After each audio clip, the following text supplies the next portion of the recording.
Good afternoon or good evening, depending where you might be. My name is Kevin Michael Grace, and this is the KMG show for Friday, May the 27th, 2022. I was listening just before I started this live stream. I was listening to XTC's album from 1986 called Skylarking. And you may know there's a big controversy about why the song Dear God, which later became a hit on MTV and college radio, was left off the album. And various people blame various other people. But I think in retrospect, it was a good decision to leave it off the album because Skylarking is an album about an English summer. And Andy Partridge's village atheist ranting in Dear God doesn't fit. Now, I love Andy Partridge because he's a genuine English eccentric. That's leaving aside his great gifts as a songwriter and as a guitarist. And it's a beautiful album. If you haven't heard it, you should check it out. But I'm going to start today with an old saw, which is that no good deed goes unpunished. This is from Barry Weiss's Substack called Common Sense. It's a guest post by Solveig Lucia Gold called What Princeton Did to My Husband. My alma mater is not the school I once loved, but Joshua Katz is exactly the man I knew I married. She begins, I decided to apply for early admission to Princeton after sitting in on Professor Joshua Katz's seminar in April 2012. I'm afraid I don't remember the content of the seminar, but I do remember the way he captivated the classroom, the way his students hung onto his every word, and the way he hung onto theirs. Last summer, I married him. This week, Princeton fired him. He isn't the Princeton charming I expected to win in my undergraduate years. I entered college in 2013 under the shadow of Susan Patton, a Princeton alumna and mom who had some months before written a widely read letter to female students in the Daily Princetonian, urging them to find a husband on campus before they graduated. My friends and I mocked Patton relentlessly, and yet deep down we knew what she said was true. Smart women have a hard time finding worthy men. We set out to find ours. Along the way, we joke about our professors. I swooned when a handsome Platonist read excerpts from the symposium. I sighed in a lecture about art and love. My a cappella group laughingly serenaded an instructor on a trip to Greece. I didn't joke about Joshua, though, or Katz, as I called him then. It didn't even occur to me he was a balding nerd with a belly, and I adored him, but not like that. I adored him because he saw and brought out the best in me as a student and scholar. That hardly made me special. Everyone in Princeton adored Joshua, male and female alike. What he lacked in looks, he made up for in true friendship and generosity. There is a reason why he won Princeton's highest teaching awards so early in his career. His colleague and former student, Dan L. Padilla Peralta, and this fellow's Christian name is spelled Dan-E-L. Was he named after a Superman comic or some such? In any event, this fellow once detailed in his memoir the time he confided to Joshua about his undocumented status. Quote, I felt what I never felt around my college friends, the compulsion to spill the beans on my undocumented woe, unquote. With Joshua's encouragement, Padilla Peralta worked to become documented. Padilla Peralta is but one example of the countless students Joshua supported during his nearly 25 years on Princeton's faculty. He counseled a student through an unplanned pregnancy. He directly intervened to save two students from suicide. For all the talk these days of treating students with empathy and respect, Joshua walked the walk. And then out we walked through the Fitz-Randolph Gate in June 2017. The gate marks the divide between the town of Princeton and Princeton campus, and students walk through it only twice, at the start of freshman year to mark the beginning of their time as Princeton students, and at commencement to mark the end. Because I was one of the seniors chosen to sing Old Nassau at commencement, I was on stage for the ceremony alongside the faculty. As we peeled off to march two by two down the aisle and out the gate, I was serendipitously joined from across the stage by Joshua. We laughed and took a selfie. God's sense of humor, I guess. I flew off to England for a Master of Philosophy in Classics. I was in love with a boy in California, but had lingering feelings for a boy in New York and was nonetheless eagerly dating Englishmen and Germans at Cambridge.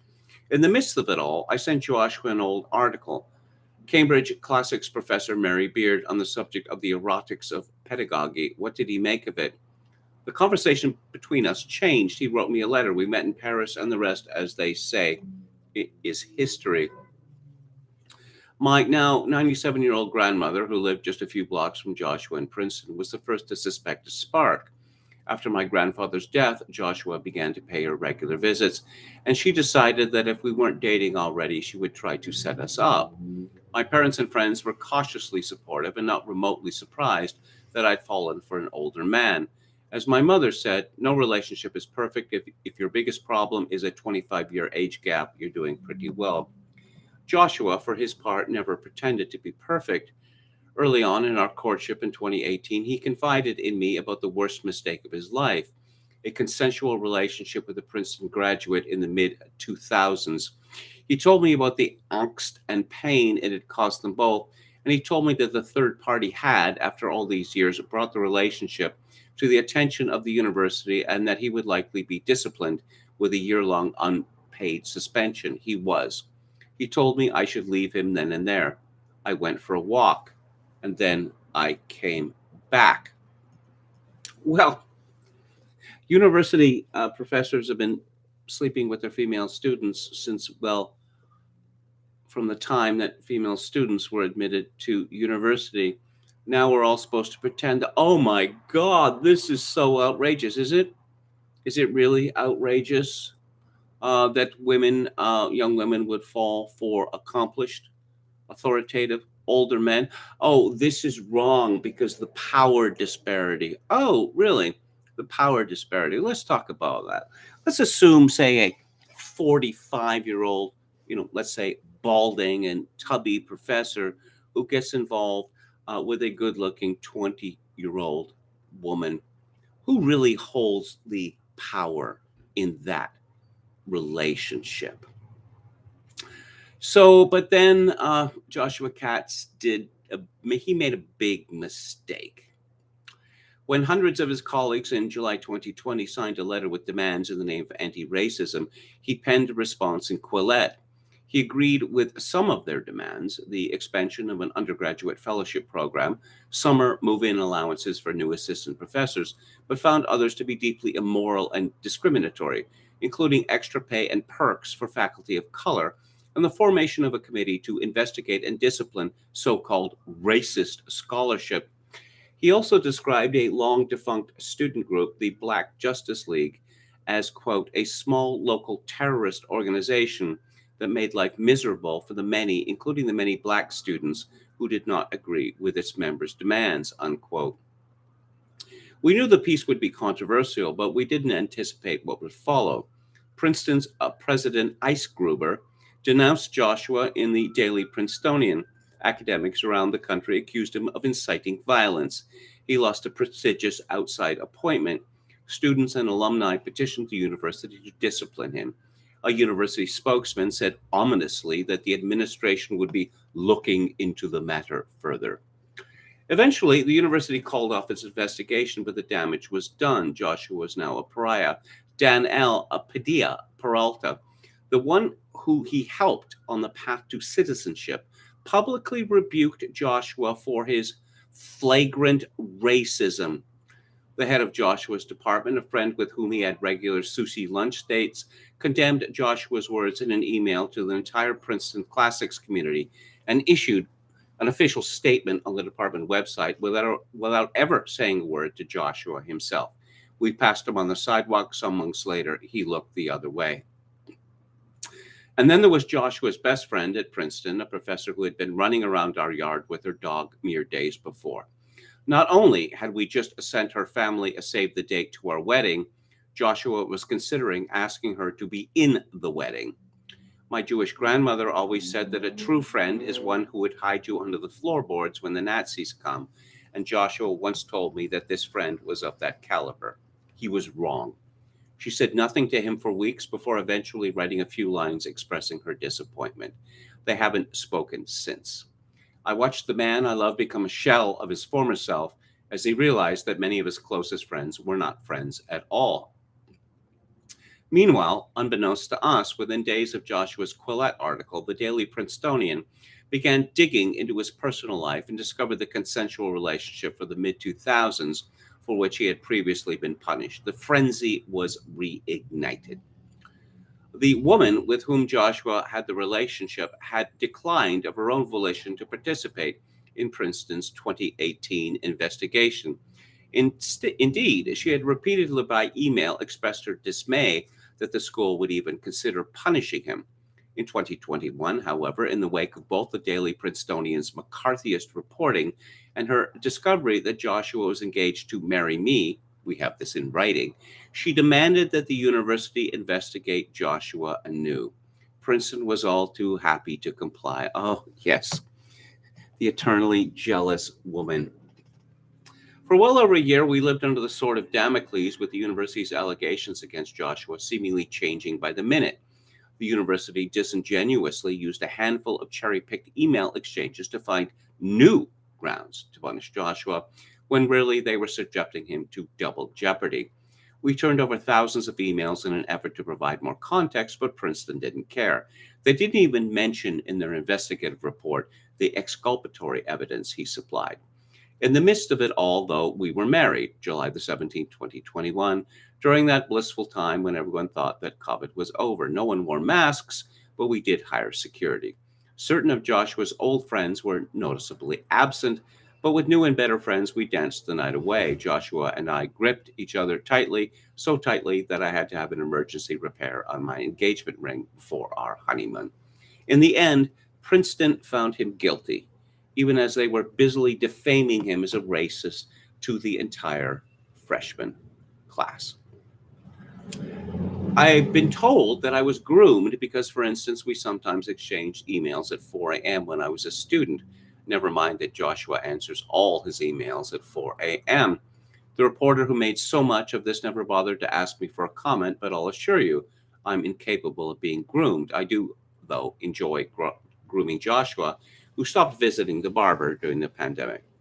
In 2022, it seems all sex is to be celebrated, except between older men and younger women. Student teacher relationships are unwise for all sorts of reasons. Joshua will be the first to tell you why. But when the same people who think that children can consent to puberty blockers claim that a 21-year-old woman cannot possibly consent to a relationship with her professor, it's hard to take seriously. She writes, I suppose Padilla Peralta, who last year made a splash in the New York Times Magazine for his stated desire to destroy the existing discipline of classics, is getting his wish. As was widely reported, Princeton's department last year voted to eliminate its language requirement for undergraduates. Now it has eliminated its most legendary language instructor.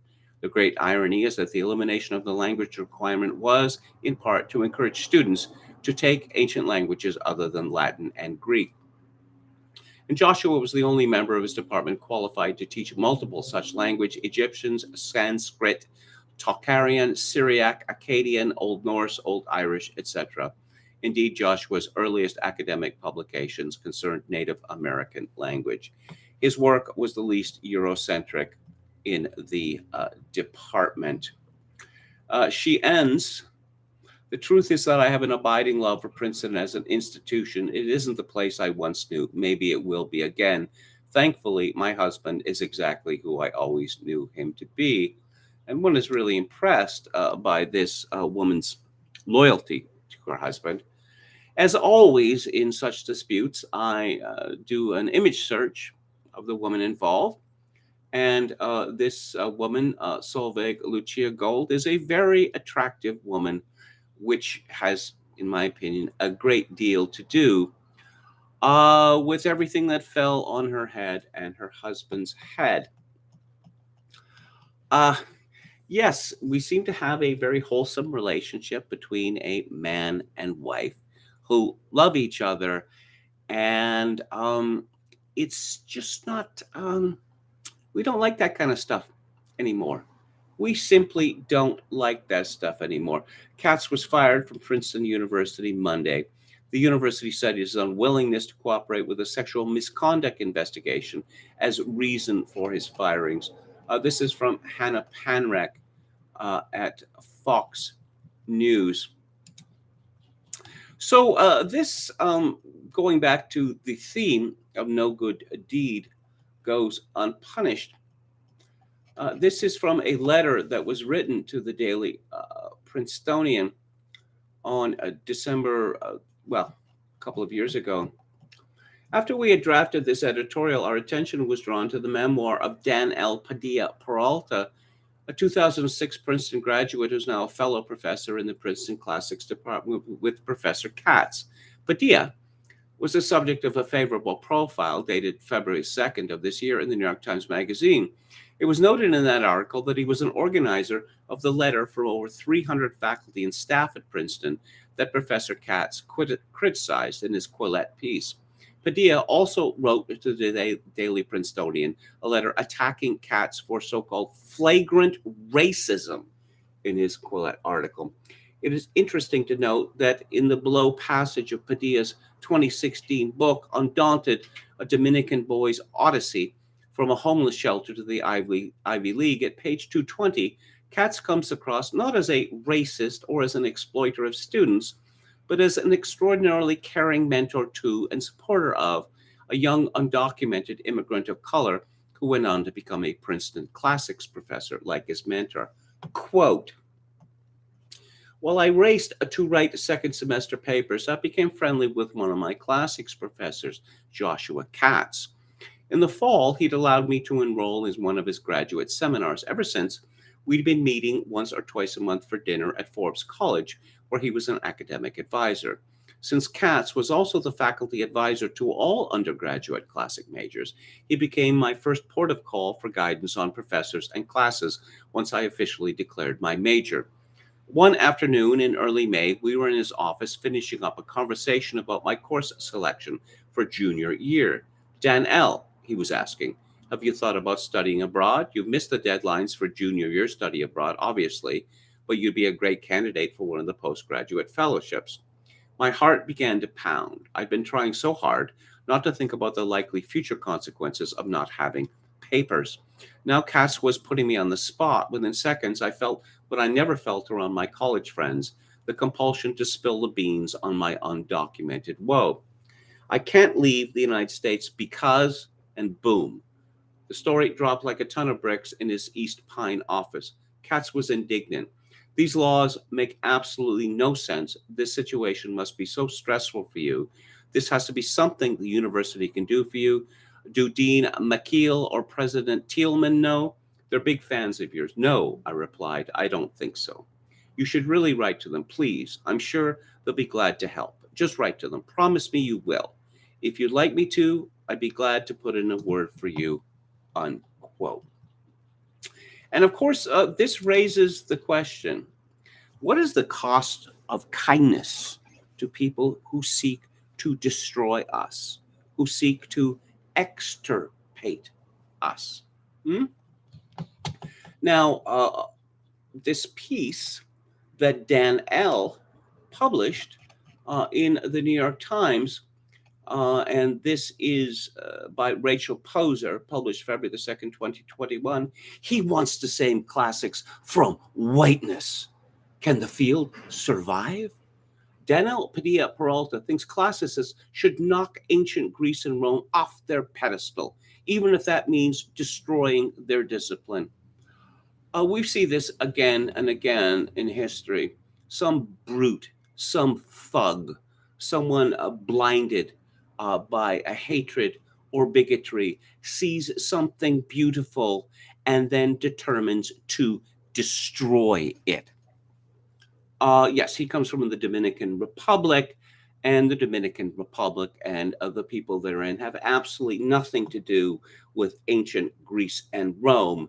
So that means destroying the discipline of classics. And I have to, Nietzsche wrote about the slave mentality. Oberyn once referred to the snarl of the mendicant. And you see this in this Peralta figure, that people different from him had been nice to him, exceedingly kind to him. And did he decide to repay kindness with kindness? No, he decided to repay it with resentment and rage. That's the only way to look at this. Let's look at the chat. Hello to Me Curious Alicus, Head McNeck, Dawn from Beyond. Is it Book Club Friday? Book Club Friday is suspended for the time being until my situation becomes more secure. Hello to Dan and Gamion, who says monkeypox is exhausting. Jokin666 says, police not looking good here. Uvalde, Texas? No, not at all. Hello to Amron and Gamion and Jim Smith, Old Nassau. Anrun, hello. Jim Smith says, just saw Breakfast at Tiffany's again. Was wondering if Kevin ever reviewed it on TT. No, I did not. I can't say that I'm an admirer of Truman Capote, except for In Cold Blood, I guess, which is a documentary style novel, which I read in high school. The movie is very good as well. Truman Capote's prose strikes me as a little fruity, let's say. Hello to Strategically Adaptive Memeplex. Dawn from Beyond says, oh, well, I finally finished Jimmy Carter's The Hornet's Nest, a novel of the Revolutionary War here in the South. I loved it. Looking for my next read. Would that be Jimmy Carter from Plains, Georgia, the peanut farmer, as he styled himself, who became president of the United States? Mercurius Olicus says, Black Justice League. Is that a comic book series I'm not familiar with? Hello to Dan Allison. Anwen says, I did like Capote's In Cold Blood in the first movie made of it. Yes, well, I just said that before I read the comment. This often happens. And KMG, what's your opinion of Jim Steinman? Asks Yo Mama. Bombastic. Bat out of hell. 1, 2, 3. I can't say I'm a big fan. What was that? The big hit, the one with the Yankee, Phil Rizzuto. He does a commentary on it, and they did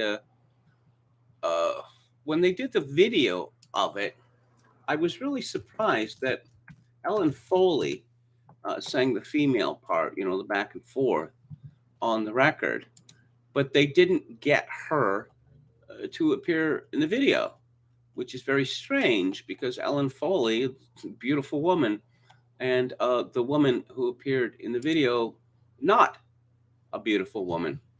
Seems strange.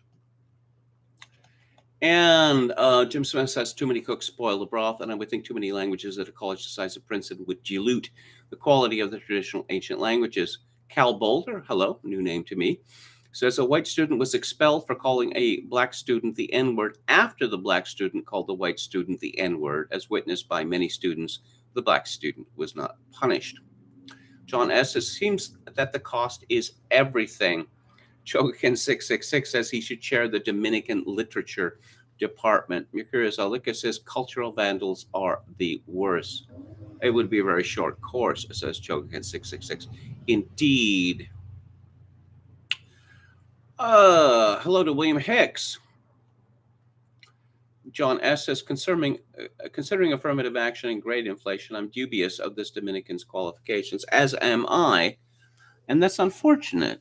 You ever see that episode of Curb Your Enthusiasm where Larry's looking for a dentist and he finds a black dentist and he asks him, do you have any trouble about affirmative action? What are you talking about? Well, people are going to think you're not really qualified, that you only got your degree because, well, And then Larry finds himself, there's a conspiracy of black dentists against him. That's very amusing You see this both in Curb Your Enthusiasm and Seinfeld. These ethnic conspiracies rising up to threaten our protagonists. William Hicks says in Cold Blood is great, but what do you think of Jose Chung from Outer Space, X-Files spoof of Capote? Never seen it. I'm reminded, though, of, you know, the Bauhaus song, Bela Lugosi's Dead? Great song, the beginning of Goth, right? Well, there was a parody by a Canadian band called Truman Capote's Dead, which was absolutely hilarious. It brings in Lee Radziwill and all these, you know, famous people that Capote hang around with. Okay, and that's why I love him. Yes, indeed. Where's that from? I suppose it's from many different places. That's from Yo Mama. Tonight is what it means to be young is fantastic, says Yo Mama. The new Barry, MC, new name, welcome, picked up my granddaughter and she was wearing a BLM rainbow flag shirt that was given to her for free. Cal Boulder says all government in its essence is a conspiracy against the superior man, says Henry Mencken. I don't know whether I'd go that far. I have a lot of time for Henry Mencken. But Dan says anti-dentite. Yes. Again, our obligatory Seinfeld reference for the day. Bauhaus. Yes, that's Chokin 666. Cal Boulder quotes crackhead Mayor Marion Barry of Washington, D.C. Outside of the killings, Washington is one of the lowest crime rates in the country. Too funny. Too funny. You want to hear from another classicist? Why, that would be Donna Zuckerberg. You're familiar with that surname, right? Yeah. Sister. And she writes on Twitter yesterday, I keep thinking about this beautiful, wrenching essay, which is about school shootings. Yeah, beautiful and wrenching. Not beautiful and brave. This is by Tom McAllister, and it's from 4 years ago. What to do with my body in the event I die in a mass shooting. This is from a site called therumpus.net. And I'm just sort of guessing that Tom McAllister is not going to be one of those people who has much of a chance of ever dying in a mass shooting. Take that body and don't even clean the blood off my skin. Don't wash it out of my clothes. Who does that? When the police take pictures? Don't change my facial expression or adjust my posture. Again, doesn't happen. Don't do anything to hide the reality of my death. It seems like he's, to put it in the vernacular, getting off on this idea. And of course we get this. Of course we get this. Every day, pile more bodies in the hall so they can't go anywhere without stepping over the victims. Force them to look down at a dead body and lift their leg over it as if stepping over a puddle. Don't join them in their prayers. The God they pray to doesn't exist. Noted. Noted.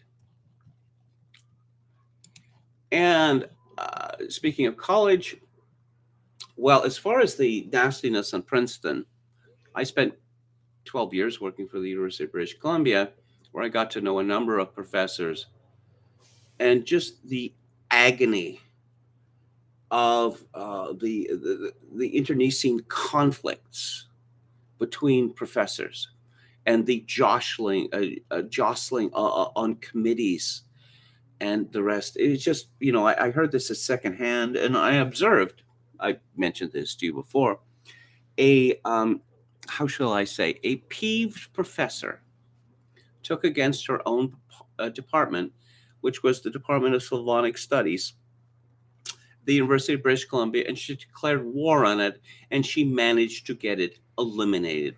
One woman. You see the strength of one person. I hate this. I hate this group here, so I'm going to kill them off. And she did. She did. This is from our friend William M. Briggs, a statistician to the stars from American Greatness, called Please Don't Go to College. He begins, if learning were profaned by being made available to all and sundry, Cardinal Richelieu Predicted in 1625, it would be found that there were more people capable of creating doubts than of resolving them, and many would show themselves more apt in opposing truth than in defending it, unquote. Passing by only for a moment the shocking elitism so appalling to our modern ears, how did the Red Eminence fare? The answer is obvious, as is the answer to the growing madness which surrounds us: less, not more education, and more elitism. You've heard the slogan, we want our college to look like America. They say it about college, about Congress, the bureaucracy, the bar, the professoriate, almost anything. The reply should be, no, we don't. I don't want my pilot looking like America. America looks like the furtive guy at the end of the bar who should have been arrested years ago. Or America looks like that nice old lady we just helped load groceries into her trunk. Pilots look nothing like that. I want my pilot looking like he has the skills and the intelligence to fly the marvel of engineering that is a jet aircraft. I also do not want those aeronautical engineers to look like America. I'm keen on them understanding differential equations and what stress does to aluminum welds. The exceptions to that almost everything were, until recently, things like combat soldiering and professional sports. Alas, even in those sanctuaries of reality, the cry of looking like America has taken hold because of a false understanding of equality. Briggs continues, our modern understanding of equality is that all are either individually or in some bizarre group sense, statistical sense, equal in capability. That with the right training, surroundings, and guidance by the beneficent supplied with endless money, anybody could do quantum mechanics or gut an enemy with a bayonet. This theory is not only false, it is stupid. There has never been any evidence for it anywhere in all history, save the desire that it should be so. Many will allow some violations of equality and physical differences between people and peoples, but this is changing. Up until last year, it was granted that only women could have babies and only men could father them. On the edges, some also grant, with reluctance, that the 5 foot tall man will not excel at basketball to the same degree as the 7 foot tall man, unless the tall man is white, in which case white supremacy can be involved. Thanks to people ignoring Richelieu's warning, these grants are being withdrawn. There is no bending on intelligence, however. Here it is a gross affront to suggest that there is a distribution of intellectual ability. Equality fetishists insist that all are the same in potential, which brings us to college itself. College used to be hard. It still is in the subjects for which great training is required, physics of condensed matter, say, or classical philosophy. But many subjects are quite easy. Anything with studies in its name is a good example. There is contra equality, variability in intelligence is why college had to become easier. Indeed, the greater the proportion of the citizenry who attend, the simpler on average college must be. If those who arrive are to be graduated, degrees in hand, and the charges of racism, sexism, etc., are to be avoided, class material necessarily has to become easier. Equality, therefore, drives grade and degree inflation. Degrees are worth less the more people who go. It is true. Difficult subjects are still difficult, but they are not as difficult because of the mandatory time students spend in the classes designed to make them well rounded, which now means well indoctrinated. There is nothing inherently wrong with indoctrination, but when the student is led into falsity and error, as ours increasingly are, we have a problem. Some will say the inflation is worth it because at least attendees, even the simplest subjects, are learning something. Perhaps, sometimes. But the something they are learning may not be something worth knowing or useful or true, especially that last one. The 4 years spent in college could be, for many, much more productively spent doing something practical. Different, maybe, but more things can be learned on a job or in a home without accruing punishing debt, or worse, developing a false sense of superiority because of the degree. Shallow drafts, the poet said, intoxicate the brain. Just ask the scarecrow, who was humble before his diploma, but who confidently and boldly spouted mathematical nonsense after. If Scarecrow got a job at the Centers for Disease Control because of his degree, you could be canceled for pointing out the flaws in his trigonometry and offending the straw man community. Too many wrong and false things are taught at college. Take the experience of Senator Cynthia Lummis, Republican of Wyoming, who told a crowd of brand new degree holding students at their commencements that it was a fundamental scientific truth that there are only two sexes. When the baying outrage, there are no other emotions available, certified but ignorant fresh graduates booed her, she said, "It was never my intention to make anyone feel unwelcomed or disrespected." So those kids' poor college education corrupted the senator too, as it will all of us the longer we allow it to continue. To stop this corruption, I and some friends wish for the reform of higher education. My friends are not as medieval as I, and perhaps would not go as far as scaling back college attendance. Still, they are learned, experienced, and love what college could be, but no longer is, except too rarely. We have a manifesto, if we're still allowed to use that word, covering fiscal accountability, career education, intellectual freedom, and most importantly, national interest. These are tied to specific, certain legislative efforts, which, dear reader, could use your backing. If you are a colleague, perhaps you'd like to sign on. And the link is well, just go to American Greatness and look up William Briggs. Now, as it turns out, I don't have a college degree. I have 1 year's worth of college. I'm a college dropout. I dropped out a few months after I began college or university. And it was for two reasons. One was I was sick of being poor. I did summer jobs after grade 12, and I had a part time job, well, working in the library when I started at UBC. And I just was practically drooling at the thought of what it would be like for the first time in my life to have spending money. But secondly, I was profoundly disappointed by the experience. Now, keep in mind, at that time, which is what, 50 years ago, almost 50 years, that the University of British Columbia had 25,000 undergraduates and 10,000 undergraduates. There's a great feeling of loneliness there because nobody knows who you are and nobody cares who you are. Of course, take those figures that I gave you and double them.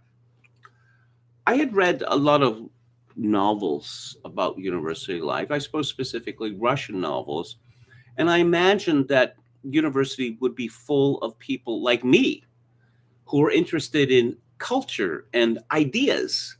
And no, very, very few of these people, just time servers looking for a certificate. And I found it was like being back in high school, that very few of the students managed to read what they'd been assigned to read. And so, oh, they'd cotton on to, well, this guy, this schlub has read it. So how about we get him to talk to the professor, and therefore maybe we can go through an hour without being embarrassed when the professor calls on us to talk about what we were supposed to have read, but we haven't. So that's why I dropped out. Two reasons, as I said. Here's something by Portfolio Armor and Zero Hedge. And there's a delightful photograph here of a really rough and ready looking group of young men. Jamaica High School Championship Rifle Team, Michael Savage's High School Rifle Club in 1957. Jamaica is a suburb. I believe it's on Long Island, a suburb of New York City. What the left wants to ignore about school shootings, the latest school shooting in Texas, and the outrageous apparent negligence of the local police, reflect the sad state of America today. The problem isn't gun laws. America has always had guns, but it hasn't always had school shootings like this. This point was made eloquently by a couple of commenters on Twitter, whose threads I've included below. And we've always had guns. Here are the two excellent threads on this. This is from a Dr. Barron, 17th century shite poster. Under a progressive information state, it's vitally important to erase the immediate past.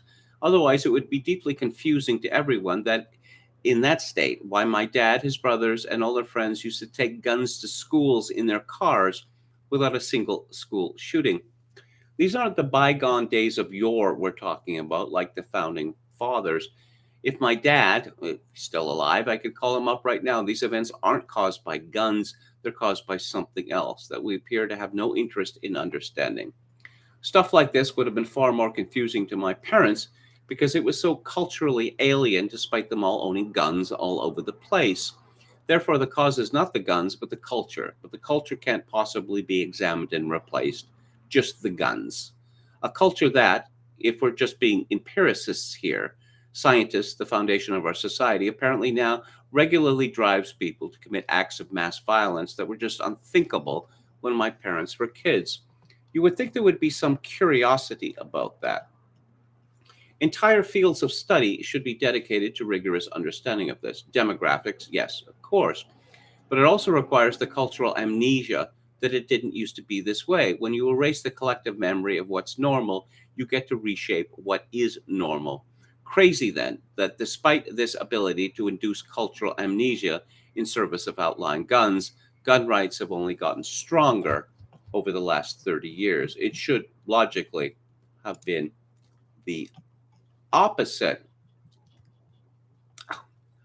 So, on the one hand, we have the progressives, our betters, telling us about all these, right wing, alt right losers on Twitter and the like. They live in their parents' basement. The joke, right? But again, we're back to Schrodinger's cat. On the one hand, these are losers, basement dwellers. On the other hand, they're incredibly powerful. How could that be? How could both those things be true at the same time? This is from Hannah Nightingale at the Post Millennial.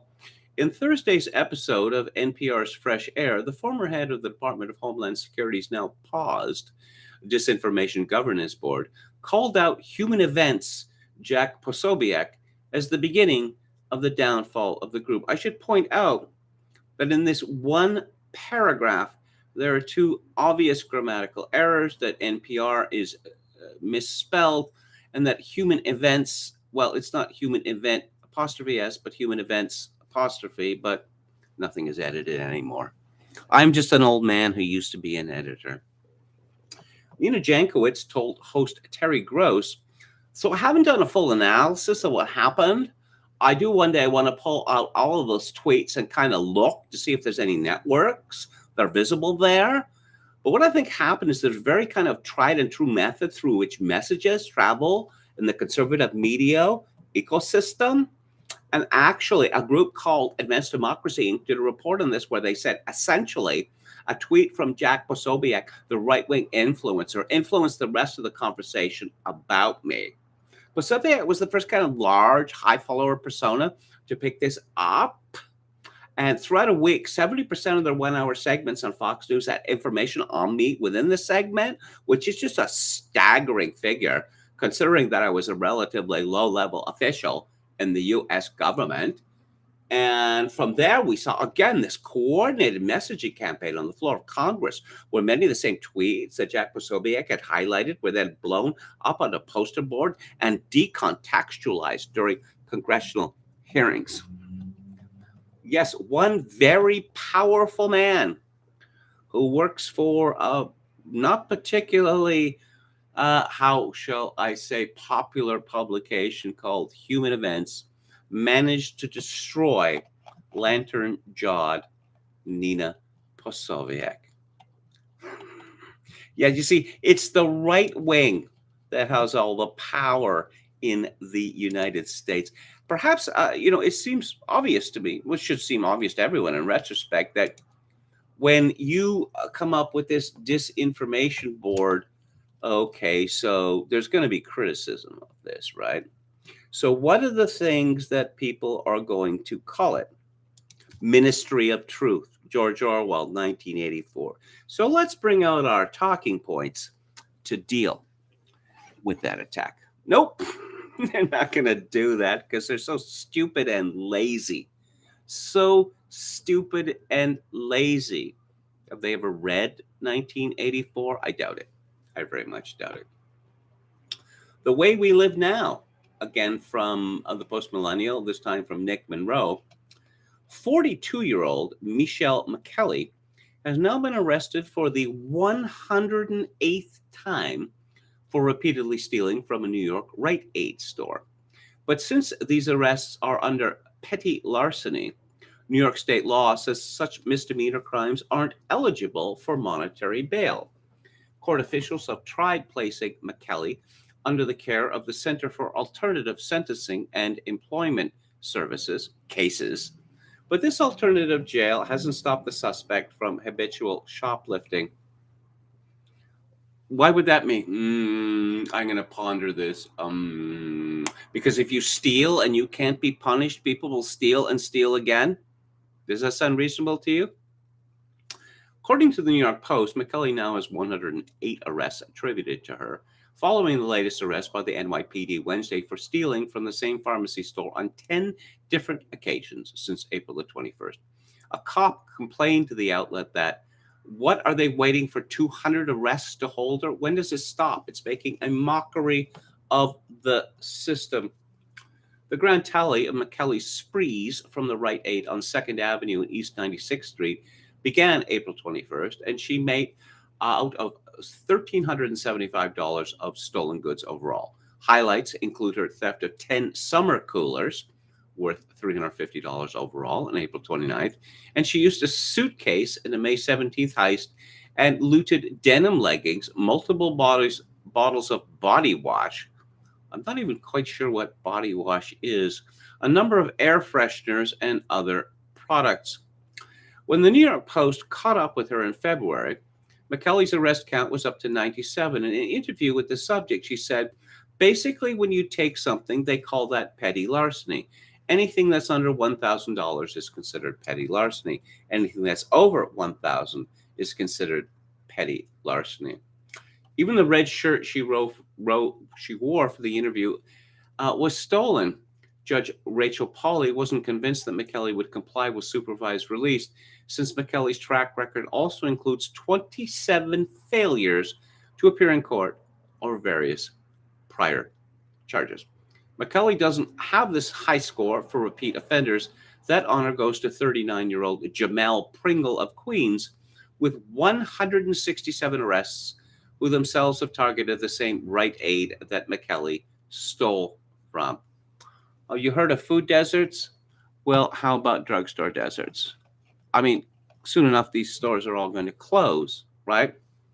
Now, McKelly and Jamel are both Black people, and as you've heard me say before, the biggest brains in the United States have determined that Black people cannot be criminals because of systemic racism, white supremacy, whatever.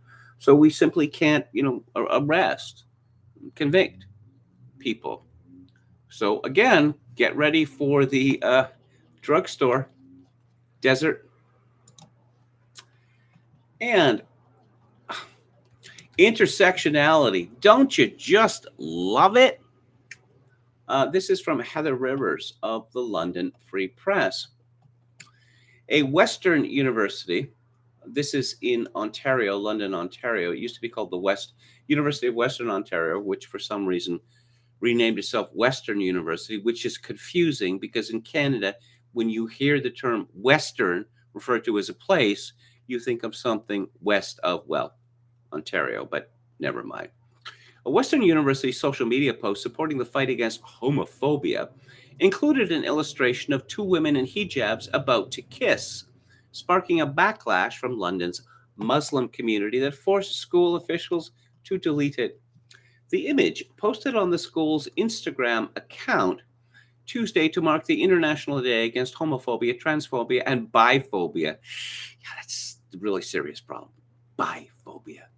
Was met with a firestorm of criticism from people who were offended by the imagery. They said the post was inappropriate and disrespectful because the hijab, an Islamic veil, has religious and spiritual connotations. Wrote one person, shame on you, Western, for such an insulting mockery post to my religion. Well, I'm looking at this poster celebrating the power of love, and there is some, Middle Eastern person with a Middle Eastern hat or some such who is in the process of kissing a Viking-looking white man. because that's what university is about today. In response, school officials initially appeared to stand behind the poster, noting they understood how complex and intersectional this topic is, and that the imagery may be upsetting to some Muslims.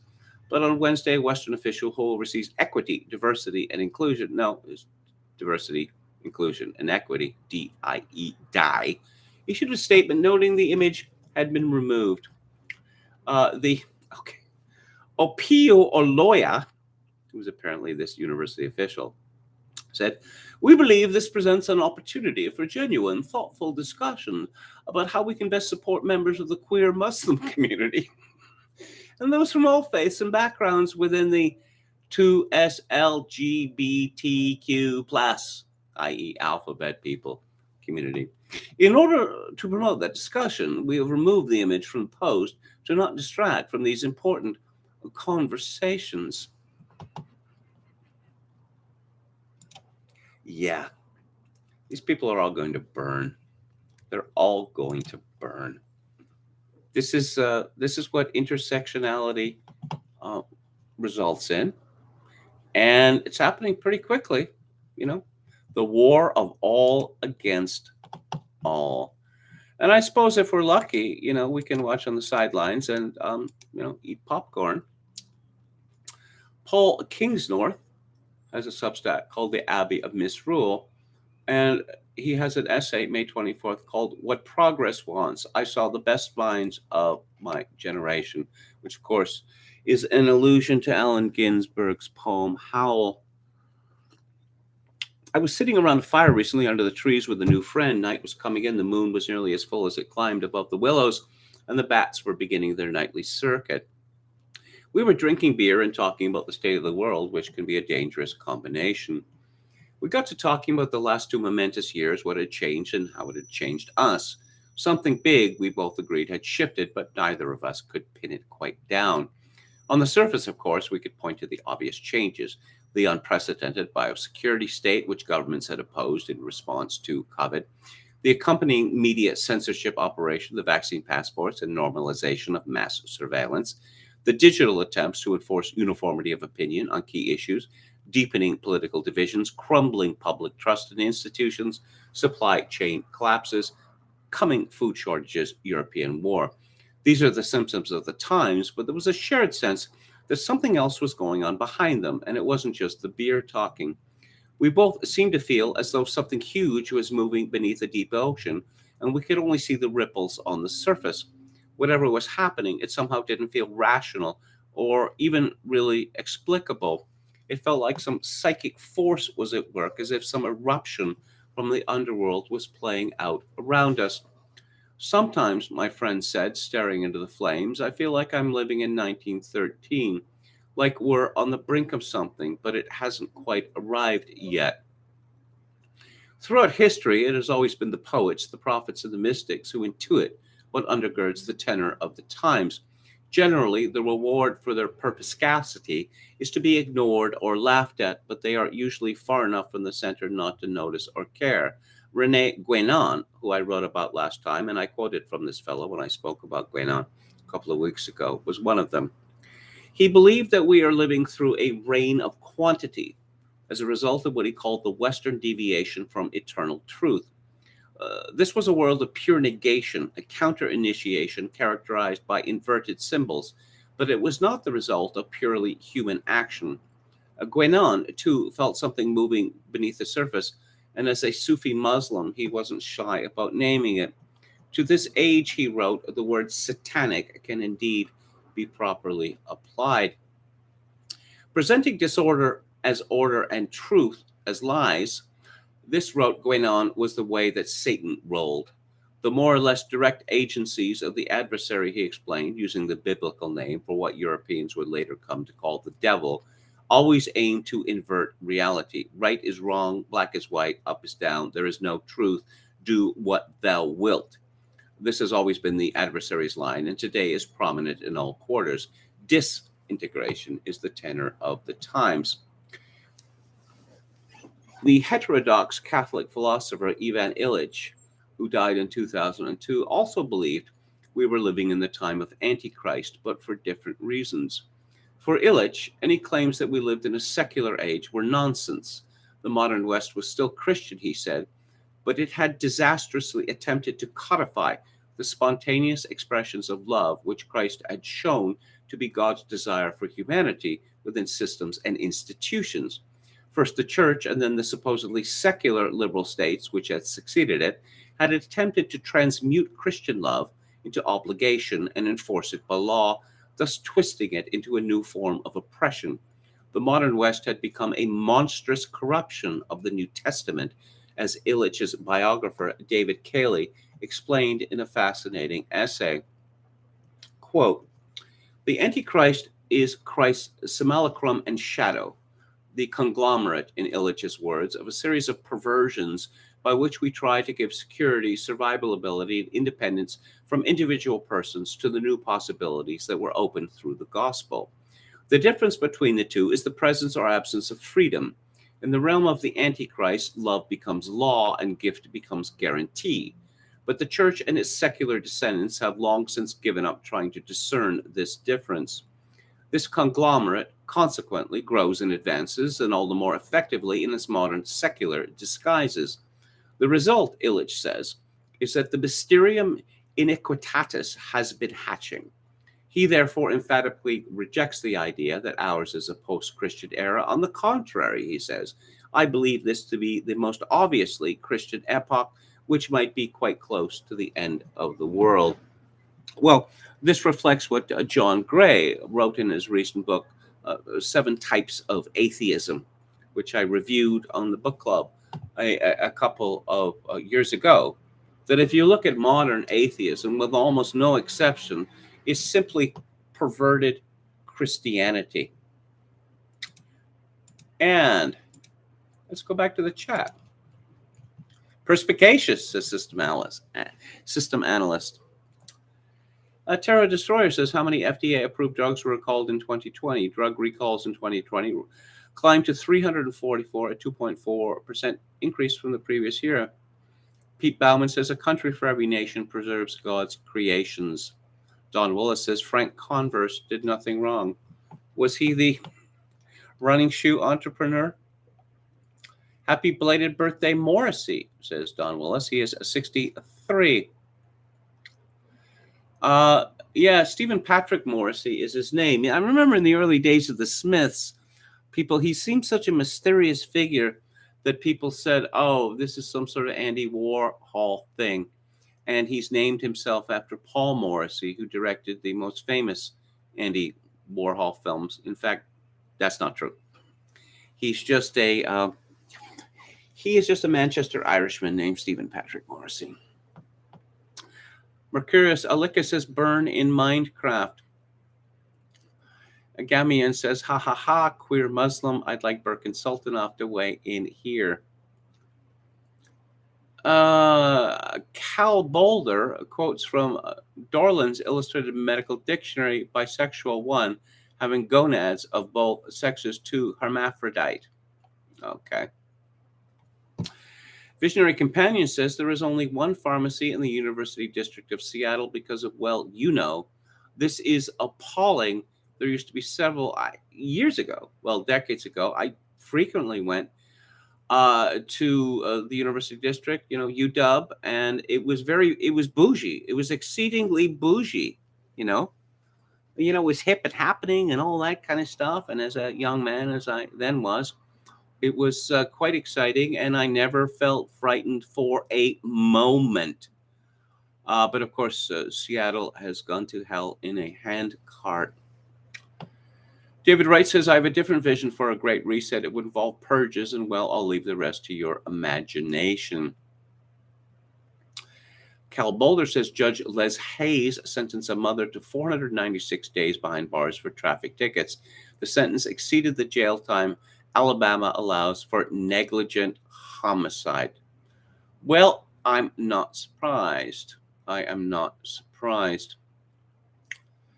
Pro commenter man says, old speak to new speak, employee equals associate / team member. Oh, just worship team. That might be, in the church context, that might be the well, in any context, might be the most offensive term that I've ever heard. It's the worship team, guys. We should bring back banishment, says Pete Bauman. Nina Jankowicz could be funny in a different setting, says Jim Smith. I don't know. I've heard her songs, her Harry Potter songs, her Mary Poppins songs. It's as if she was created in a laboratory to make up putatively humorous things that only snarky gay men would find amusing. Uh, do we have anyone else here? Matt Walsh has no college, makes one strive for real learning and not a piece of paper for entrance into the managerial state. I'll tell you a story, okay, about my lack of a college degree. That I work for CGR Radio in Vancouver, and when my mentor or rabbi or Chinaman, or whatever you want to call him, using Mamet speak, was fired, well, I didn't realize this, of course, because I was young and stupid. I was 30, but I was still young and stupid. I didn't understand they'd be coming for me very soon, and they did. And so I was fired. And my late boss, Peter Weisbach, said, "Yeah, don't worry about it," because he was involved in NPA politics in Vancouver, and he was a friend of Bill Vander Zalm, who was the premier of British Columbia at the time. And he said, I can get you a job on the research department of the Social Credit Party, which was the ruling party of British Columbia, which ruled British Columbia for almost 40 years. So he told me, call this woman. So I called this woman, and she asked me a bunch of questions. I mean, I've been doing intensive research for this radio show. I mean, far more than any other radio show did at the time in Canada. I'm safe in saying that, you know. And this woman asked me, well, where did you get your degree? And I said, I don't have a degree. And she said, well, we can't give you a job then. Afterwards, not that long afterwards, I thought, why didn't I just lie to her and say, it would have been easier. Oh, my degree is from the University of Reading in England. And back then, considering the 8-hour time difference between Vancouver and England, and people, long distance calls were very expensive, no one would have checked. But that's how young and stupid I was. Later, I learned that Christy Clark, who became a Liberal premier of British Columbia, she got her start in the research department of the Liberal Party. Guess what? She doesn't have a university degree. And she doesn't have a university degree for a very strange reason, that she'd been involved in student politics, and I believe she'd been elected head of, I don't know, student council, whatever they called it, but she'd been found guilty of an election violation with regard to signs, and they'd fined her. It wasn't a lot of money, but she had stood on principle as she saw it and refused to pay the fine. And that's how it works in universities. I know this, firsthand, because I used to be in charge of overdues for the Sedgwick Undergraduate Library of University of BC. And if you don't pay your fines, you don't get your degree. So, but she got hired without a degree. Gamian says, drinking a ready-made Moscow Mule out of a can with homemade iced black tea. I hope it wasn't a can that formerly held gasoline. I'm told that can be dangerous. Visionary Companion says, I read everything that was assigned, and it was not until the last semester that I realized that I was in the minority. Also, I read carefully and laboriously. I was an outlier. Susanna Berlinski quotes St. Augustine, wrong is wrong, even if everyone is doing it, and right is right, even if nobody is doing it. Indeed, indeed, indeed, indeed. 100 Reasons Not to Go to Grad School, a blog that reassured me that I was right not to go to grad school, says Visionary Companion. You want to talk about slavery? How about grad students, like PhD students? Your faculty advisor has life and death powers over your life. So if you are in grad school, particularly you're getting a PhD, you will do anything to placate your faculty advisor.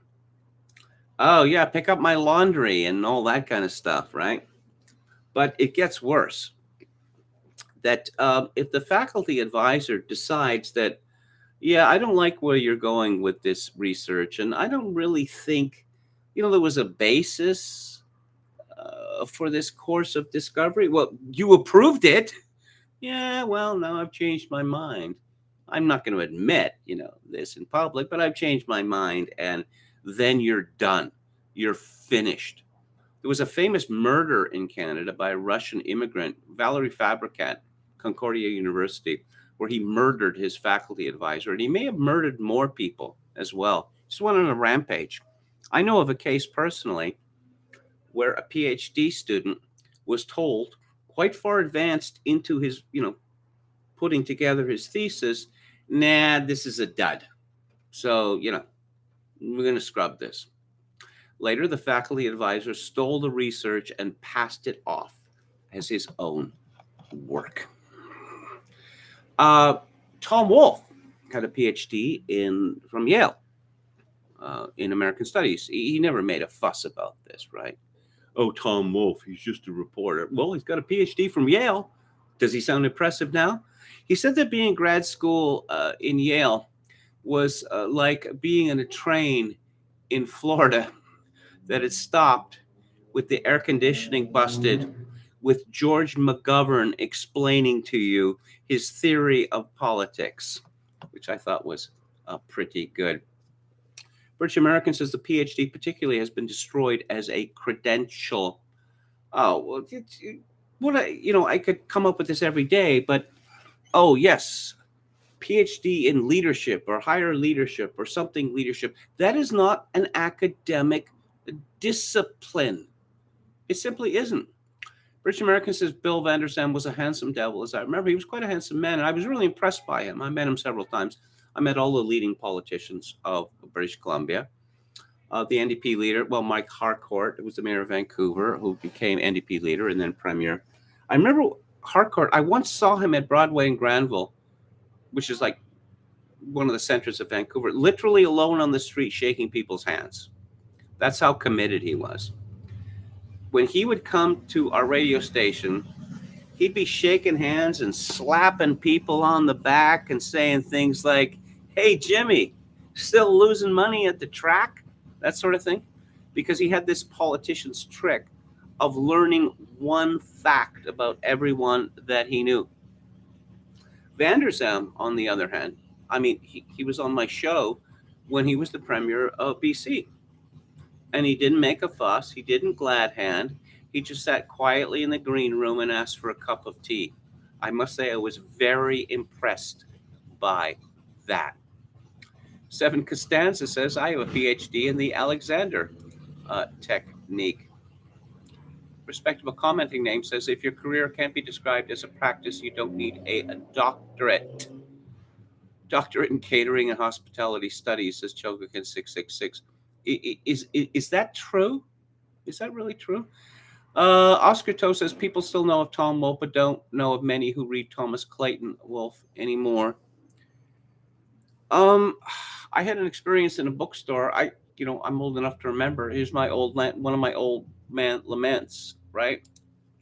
That I used to remember when bookstores were filled with people who loved books and knew about books. But with the rise of chains and the mega chains, that ended. So when Tom Wolfe's second novel came out, A Man in Full, there was an initial printing of 2 million copies or whatever. He was on the cover of Time magazine. So I went to the latest chapters, which is the big box bookstore in Canada, and asked about it when they were going to have it. So the fellow tap on the computer and, oh, we don't have that in our system. I said, seriously? This book has an initial printing of something like 1 million or 2 million copies, right? Cover of Time magazine, whatever. Tom Wolfe, Bonfire of the Vanities. He said, oh, Tom Wolfe. And he said, you can't go home again. Is that what you're looking for? I held my tongue. I held my tongue. It's one thing to work in a bookstore and not know of, I don't know what you might call obscure books. But when we're talking about a book which is going to enter the bestseller list at number one, one would think that someone working in a big box store would know about it. But I've noticed this in stores, for decades now. It's like tap, tap, tap on the computer. It's not in our system. And I've had the experience more than once of looking through the shelves. Oh, that thing that you don't have, which is not on your system. I just found a copy of it. There's an old saying, you may have heard of it.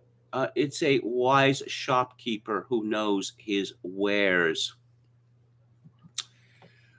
Paula Berlinski says, from Curiously Strange, Ted Bundy saved a 3-year-old child from drowning in Seattle's Green Lake. I'm trying to think of there was a movie or a TV series. Oh yeah, it was a famous French movie, a Dutch movie, a famous Dutch movie. This one of the creepiest movies I've ever seen. It was about kidnapping. You know the one I'm talking about. A woman is kidnapped, and then a man is kidnapped, and the villain in it, he had saved someone, from drowning, and he'd saved a child from drowning or an adolescent from drowning, and then he got to thinking about it, being a philosophical sort, and he decided that he wanted to see what the other end was like, to kind of make a unity, that he would kill someone. And this would just be a random person, someone who we had no beef against, just to see, what it was like. Okay, we have a lunatic screaming obscenities outside the door, which is not unusual. Let's go back to the chat here. This is a particularly discursive episode today, I suppose. But sometimes I like to do that. Let's go to Jim Kunstler's column, which is called Childhood's End. The phoniest trope in American life goes like this. We must find the cause of X so that it never happens again. Of course, it will happen again. We only pretend that the cause is a mystery. Let's count the ways that school massacres happen. American schools are fantastically depressing places. They are designed to look like medium security prisons and insecticide factories. They send the message. Enter here and be psychologically brutalized. They are too big, overwhelmingly alienating, ugly, devoid of visible symbolism, signaling the value of being human. The interiors of the school are designed for the convenience of janitors, hard surfaces of tile and linoleum that can be hosed down easily like the quarters of zoo animals. Children act accordingly.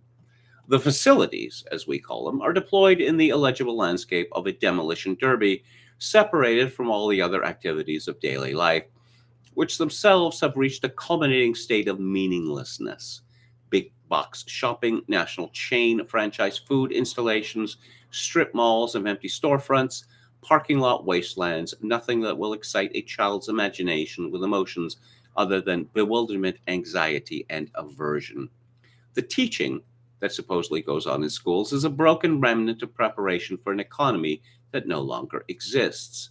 We're no longer a society of people who do things, but rather a society of people to whom things are done, many of them harmful, humiliating, and arbitrary. America's demoralized teaching corps is so unhinged by their own enemy that they resort to imposing sadistic fantasies on the children in their charge.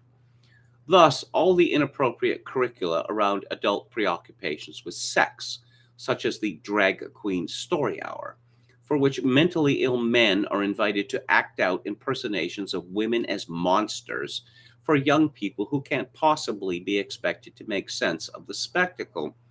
I suspect that even 6-year-olds, hardwired to function as successful animals in this world, understand it as some kind of affront to reality.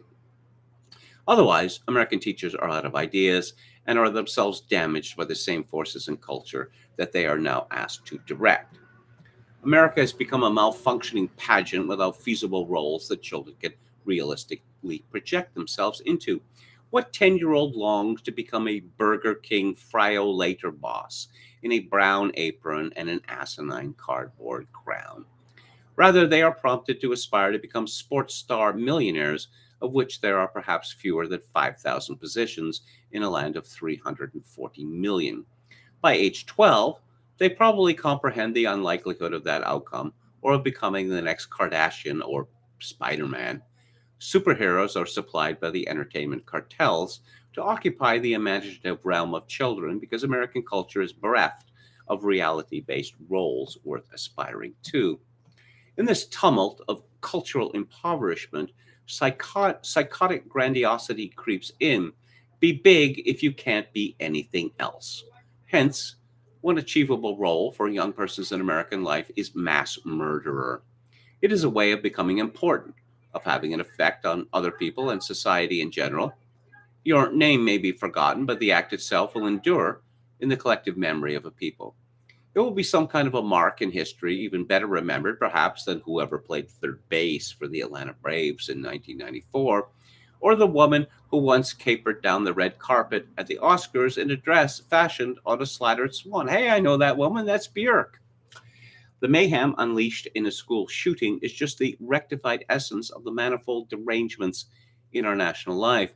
Everything is out of whack, including our perception of what's going on and what it means. There is almost nothing left of childhood in this land in the way of young, unformed creatures assisted by adults who love them into a future worth being part of. We have forgotten how to be grateful for coming into this world at all, leaving us unworthy of being here. The quality of virtue, meaning that some things and some doings are recognizably better than others, was deceitfully replaced by the equity of nothing being allowed to be better than anything else. Truth and beauty have gone outlaw. Kunstler concludes bad faith and wickedness rule led by a party of chaos. So, really, what do you expect? And what do you deserve? Now, I know it's tempted to go, oh, yeah, yeah, the left wing. The left wing gave us this.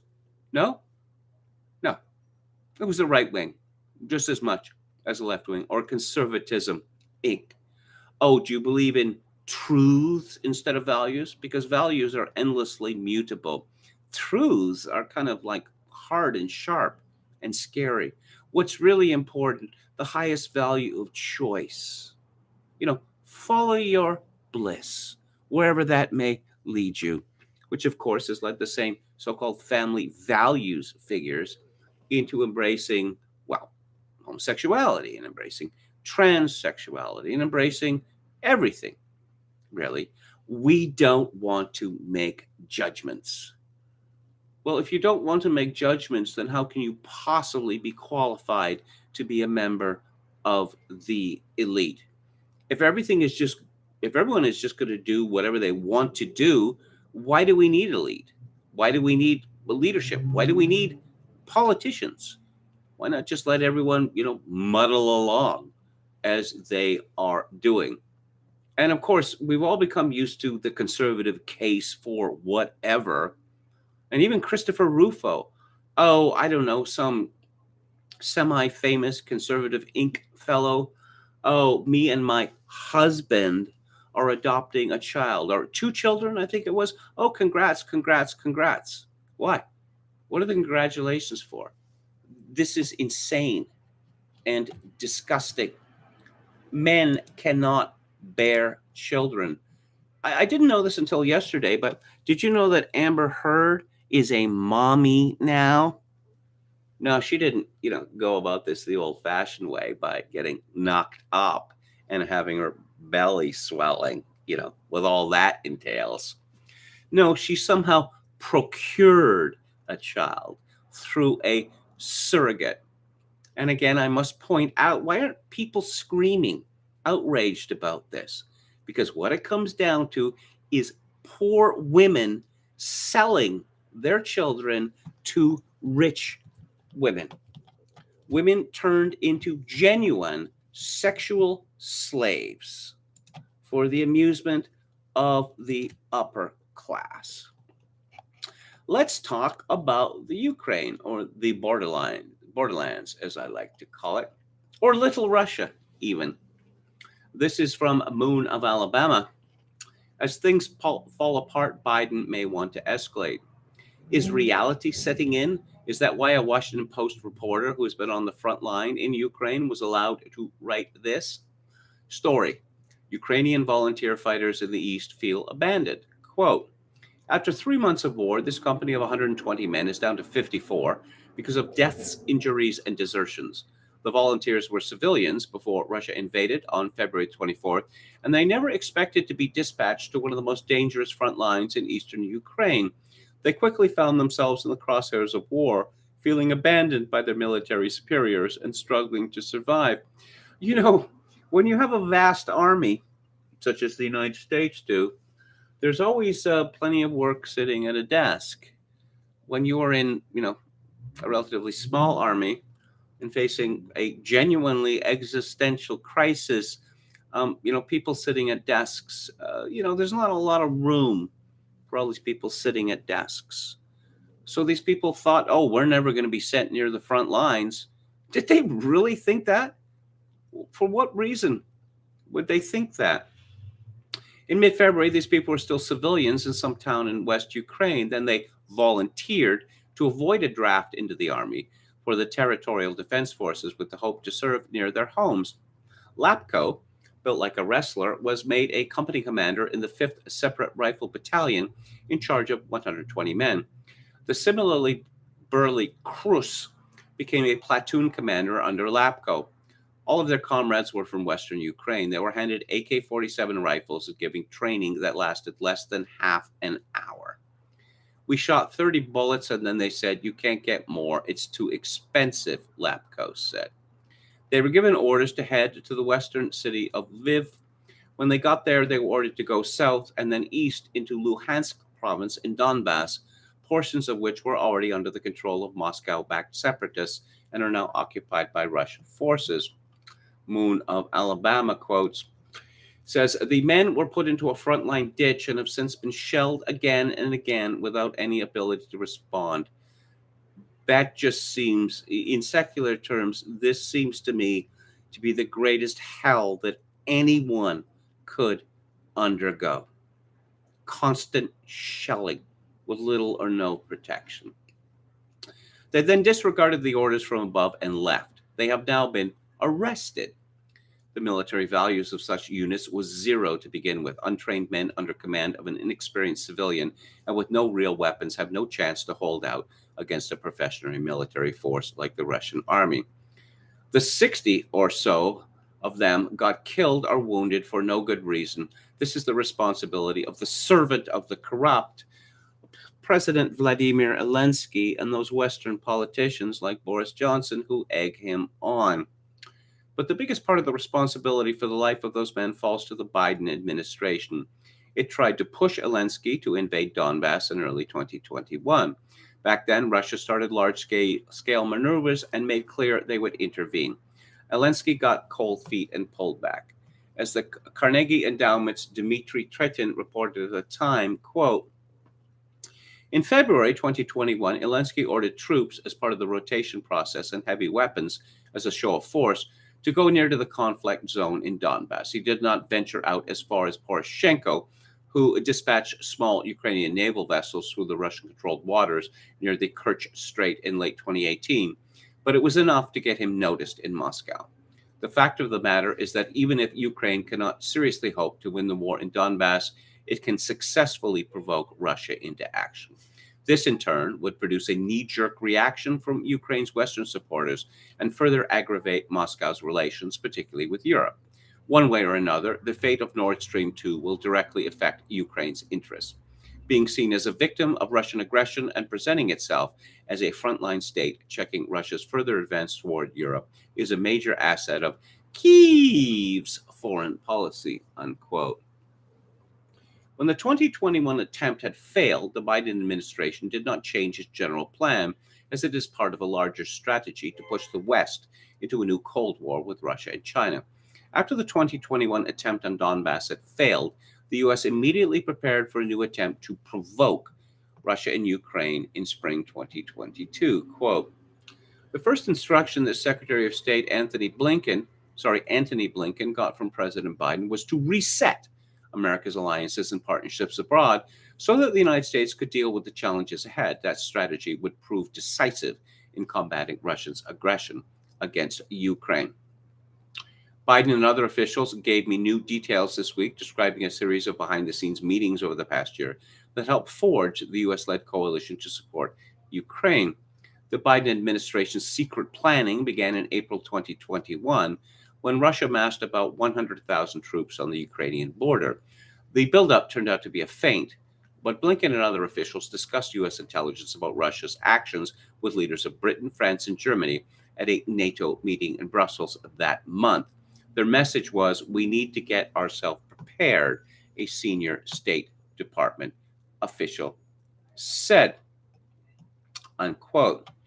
That narrative is, of course, deeply misleading. The U.S. did not know of a Russian invasion. What it knew was that Zelensky, pushed by the U.S., would make another attempt to invade the Donbas republics with overwhelming force, and that Russia's leadership would have to react to such an assault on its compatriots. The Ukrainian assault began February 16th, 2022, when over several days Ukrainian artillery increased its bombardment of Donbas by a factor of 40. Russia reacted to that, and on February 24th preempted the planned ground assault. The above part of Biden's plan to provoke Russia into war as a means to strengthen the U.S. position in Europe has worked well. But how long will the coalition of the West hold when inflation, energy scarcity, and hunger sets in? European unity is already falling apart, with each country scrambling to fulfill its own energy needs. Everyone can now see that the Ukraine, and with it the U.S., is losing the war. Meanwhile, Russia is doing much better than anyone had expected. What is Biden's plan now as things fall apart? Escalating towards a wider war is an option, but the risk of it is much higher than potential gains. Still, for Biden, it may be the only way he is willing to go. And that is from the site moonofalabama.org. I noticed yesterday, I was rather surprised by this, perhaps I shouldn't have been, that there is a Christian TV station which is carried on Shaw Cable called Joy. And guess what sitcom that they play?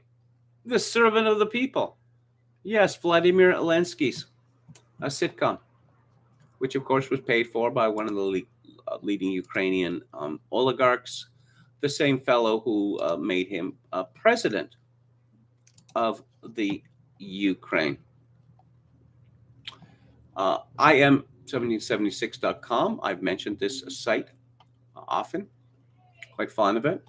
There's a piece by Pedro Gonzalez called Servant of the Corrupt. In February 2021, by order of President Vladimir Zelensky, Ukraine shut down 3 domestic television channels, accusing them of spreading so-called Russian propaganda. 3 months later, Zelensky arrested Viktor Medvedchuk, who at the time was leading the second biggest party in Ukraine's national parliament, the pro-Russia and Eurosceptic opposition Platform for Life. Zelensky didn't have trouble incinerating vaunted democratic norms well before Russia crossed the Rubicon into Ukraine this year. So it was no surprise when he did it again amid the war in late March, invoking emergency powers under martial law to nationalize TV channels and ban 11 opposition parties, including the Eurosceptic opposition Platform for Life, all supposedly done in the name of combating Russian misinformation and Russian sympathizers. Even though OPZZH's then chairman, Yuri Boyko, denounced the war and called for a ceasefire and the withdrawal of Russian troops from Ukraine. Zelensky, however, wouldn't miss another opportunity to clip the wings of political opposition in his country, certainly not now that Western media rationalizes and glorifies his every move. But the portrait of the Ukraine president as a democratic paragon whitewashes the real Zelensky and conceals a vast web of corruption and international skullduggery of which Ukraine is situated at the center. Understanding the real Zelensky requires seeing him as a creation of Ukrainian oligarch Ihor Kolomoisky. He is in truth a puppet of intrigue. It might be hard to believe now, but revelations from documents in the Pandora Papers, millions of files, from offshore service providers leaked to the International Consortium of Investigative Journalists and shared with partners around the world sent Zelensky reeling last year, threatening to end his political career. Though the actor turned Politico campaigned as an anti corruption reformer, the Pandora Papers showed him to be just as crooked as his predecessors. Of more than 300 politicians and public officials, including several current and former national leaders in more than 91 countries and territories to whom the documents were linked, Ukraine was home to more secret offshore holdings than any others, including Russia. The Organized Crime and Corruption Reporting Project, which contributed to the investigation, found that just before Zelensky was elected president, quote, he gifted his stake in a key offshore company, the British Virgin Islands registered Maltex Multi-Capital Corp, to his business partner, soon to be his top presidential aide. And in spite of giving up his shares, the documents show that an arrangement was soon made that would allow the offshore to keep paying dividends to a company that now belongs to his wife, unquote. As it was with crackdowns on free speech and political opposition, Zelensky's office attempted to justify the use of offshores by blaming the specter of Russian aggression. An advisor to Zelensky's chief of staff said the offshores were necessary to protect the group's incomes against the aggressive actions of the corrupt regime of former President Viktor Yanukovych, who was ousted in the US-backed color revolution in 2014. The expensive properties acquired by Zelensky associates in the center of London with the offshores, it seems, were but humble havens for persecuted Ukrainians. It was true that Zelensky and his partners in a television production company, Kvartal 95, set up a network of offshore firms dating back to at least 2012. That was also the year the company began producing regular content for TV stations owned by Kolomoisky, Ukraine's most flamboyant oligarch and Zelensky's key backer. Kolomoisky is known to have intimidated guests by feeding a live shark he kept in a huge aquarium in his Dnipropetrovsk office, and has even reportedly ordered contract killings. If he did not exist, Richard Marcinko would likely have invented him as a villain in one of his rogue warrior novels. Kolomoisky co-founded and was until 2016 the main owner of Privat Bank, Ukraine's largest commercial bank, as well as Privat Bank Group, a global business coalition whose control extends across thousands of companies in virtually every industry from Ukraine, the European Union, Georgia, Russia, the United States, and elsewhere. He denies having or needing influence over the president, but when the International Monetary Fund ended talks with Zelensky's government after failing to reach a new lending agreement in 2019, citing pervasive corruption, Kolomoisky asked in an interview who would win if Zelensky was forced to choose between him and IMF loans, answered, I would. Ukrainian media has noted that Kolomoisky has not denied financing Zelensky's campaign. Kolomoisky built his enormous fortune atop Privat Bank primarily as a raider. In a story for Harper's Magazine about Zelensky's backer, Alexander Coburn colored in the meaning of that term with the help of Matthew Rojansky, director of the Kennan Institute at the Woodrow Wilson Center for International Scholars. There are firms in Ukraine, quote, registered with offices and business cards, firms that specialize in various dimensions of the corporate rating process, which includes armed guys to do stuff, forging documents, bribing notaries, bribing judges, unquote, said Rojansky to Coburn. And according to Rojansky, Kolomoisky is the most famous oligarch raider accused of having conducted a massive raiding campaign over the roughly 10 years up to 2010. At some point, he managed to end up on the United States visa ban list, prohibiting him from entering the country. But the interests of the oligarch go well beyond cutthroat business dealings overlapping with Washington affairs in the region. Between 2013 and 2014, the U.S. backed a color revolution in Ukraine that resulted in regime change. It also triggered a civil war between government forces and pro-Russian separatists in the eastern part of the country who declared independence from Kiev. Amid this crisis, acting President Alexander Turchinov appointed Kolomoisky governor of Dnipropetrovsk Oblast. He turned his workforce into a private army to combat the separatists, yet even as Kolomoisky morphed into a warlord, he did not neglect his business empire. In 2014, the IMF approved emergency aid to Ukraine and injected billions into the National Bank of Ukraine, the country's central bank, to support local commercial banks. Through a globe-spanning scheme involving privet bank accounts and privet bank group companies and a corrupt Ukrainian court system, Kolomoisky looted billions in IMF aid. The con, as revealed in a series of court judgments, was outlined as follows by Coburn.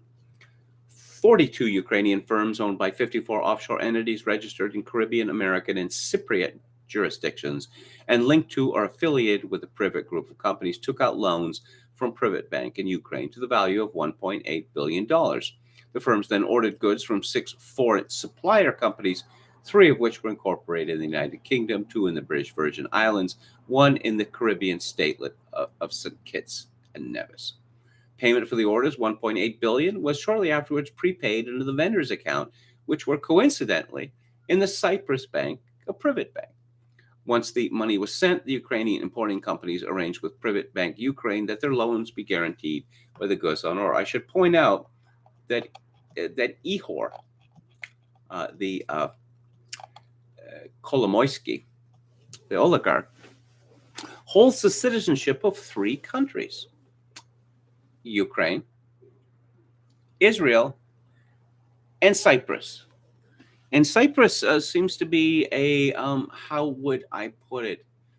It seems to be entirely devoted to money laundering, as far as I can see. I don't know, after the collapse of their economy, of the EU-directed collapse of the economy, that they do anything else there anymore.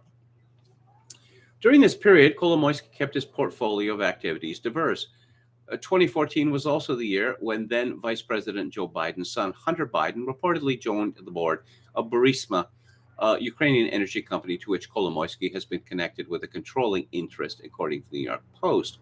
Emails obtained by the Post reveal that Vadim Poharsky, a Kolomoisky protege, communicated with Hunter in 2015 about a meeting between Poharsky and then Vice President Biden. Further, bank records of Hunter Biden, lawfully obtained according to DNA investigation, show payments made to him by Privet Bank.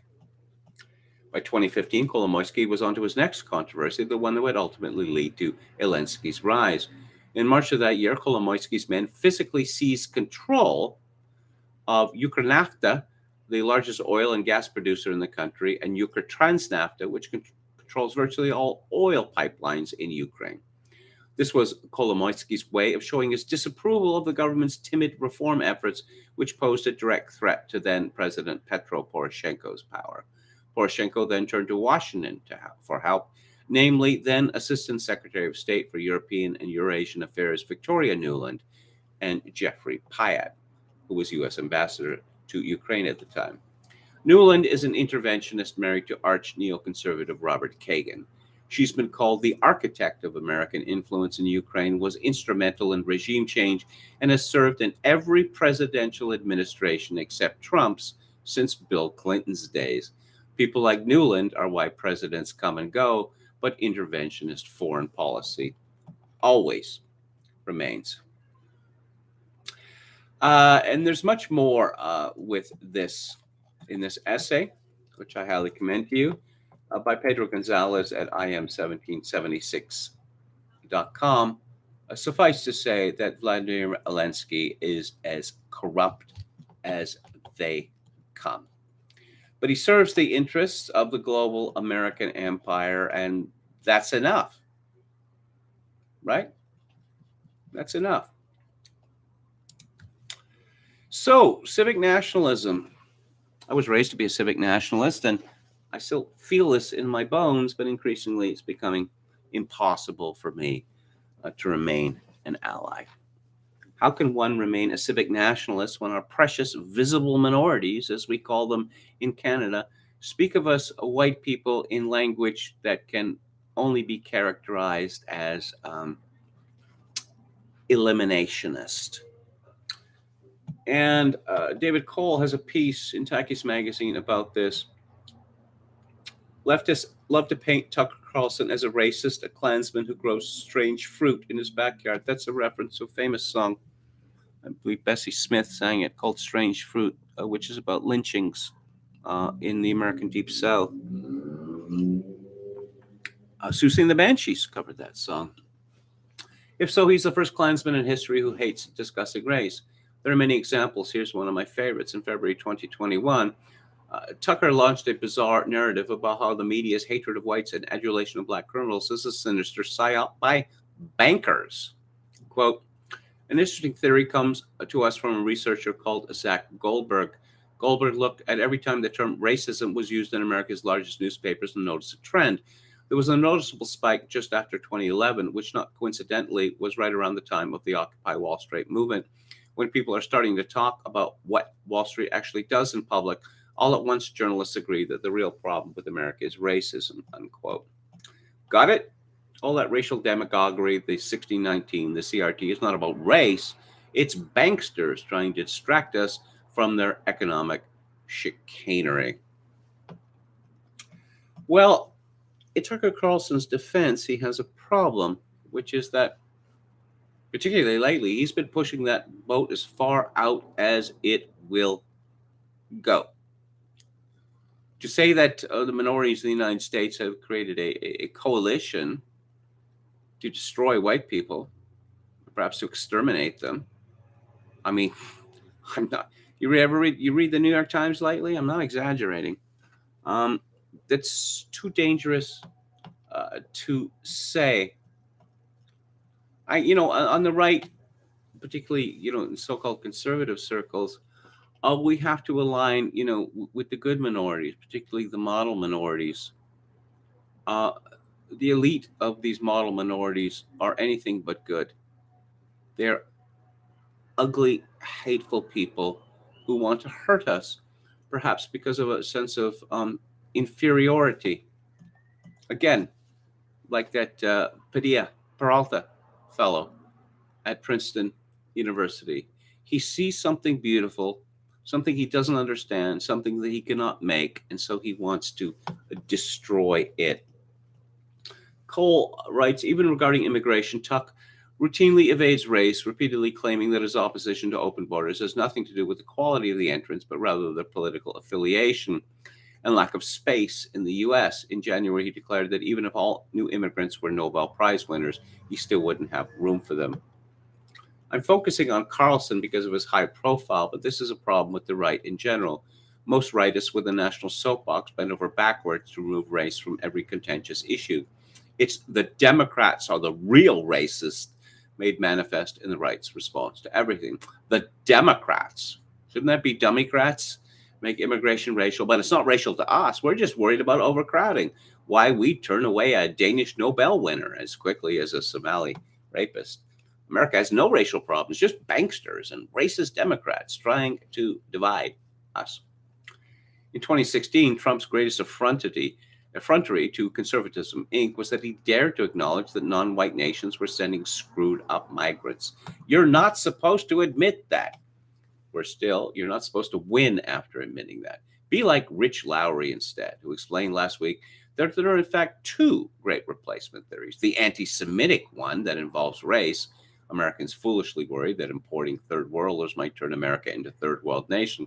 And the respectable one that involves party affiliation. Americans wisely worry that immigration might bring in more Democrats. Yeah, well, okay.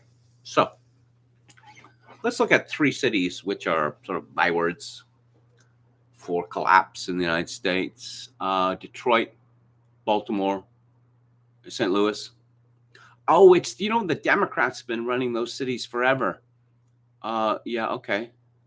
The Democrats have been running lots of cities in America since almost forever.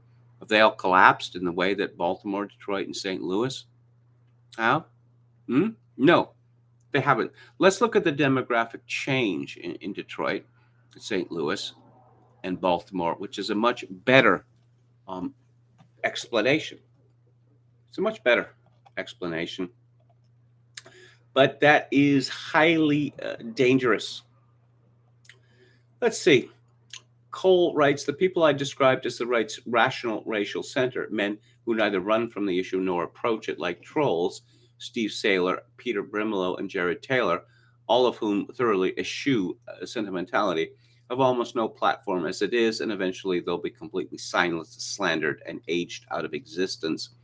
Just as the rational revisionists of the 1990s used facts, reason, and sound methodology to explain and address flaws with World War II historiography, the race rationalists on the right are doing the same to explain and address societal ills. What happens when that center collapses? You'll be left with the two extremes, troll hunters and trolls, both sides in it for the joy of the game with no desire to explain or address anything. Issues like crime, the border, affirmative action, and CRT are electoral winners, but navigating those issues while kinda acknowledging the racial aspects, but kinda rejecting them as well is such a minefield, such a maze, the right often fails to profit politically as much as it should. Maybe tucks one toe in the pool, coy little schoolgirl disingenuousness is the best the right can do at the moment. Speaking of facts and logic, strange kind of breakthrough in Canada. Although I'm waiting for the counter attack. This has even been reported in the American media, and since the Americans have no interest in Canadians except to say, "Hey, look at your new prime minister and his funny socks," or "He's so dreamy." That's about as far as it goes. They used to say, well, they have national health care in Canada and it is just heaven on earth. So why can't we have that in America? They don't really say that anymore because the Canadian healthcare system, it's not as far gone as Britain's National Health Service, but is headed in that direction. Because when you make healthcare free, the demands on that service will be infinite. This is from Dana Kennedy at the New York Post. Biggest fake news stories in Canada: Kamloops mass grave debunked by academics. 1 year ago today, the leaders of the British Columbia First Nation band, and I'm not going to attempt to pronounce this unpronounceable tosh, the Kamloops Indian Band is what they're called, announced the discovery of a mass grave of more than 200 Indigenous children detected at a residential school in British Columbia. We had a knowing in our community that we were able to verify. To our knowledge, these missing children are undocumented deaths, Roseanne Casimir, chief of the Kamloops Indian Band, said in a statement on May 27, 2021. The band called the discovery some ridiculous made-up language I'm not even going to try to pronounce, or the missing. What's still missing, however, according to a number of Canadian academics, is proof of the remains in the ground. Since last week's announcement, there has been no evacuations at Kamloops. Last year's announcement, no evacuations at Kamloops, nor any dates set for any such work to commence. I wonder why.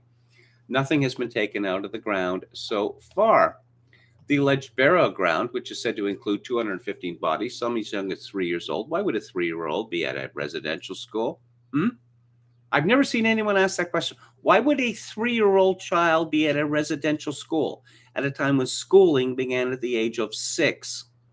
Was located with the help of ground-penetrating radar at the site of the former Kamloops Indian Residential School, which was run by the Roman Catholic Church from 1890 to 1978. The number of bodies was based on irregularities in the ground ascertained by the radar waves, according to an anthropologist hired by the band to scan the site.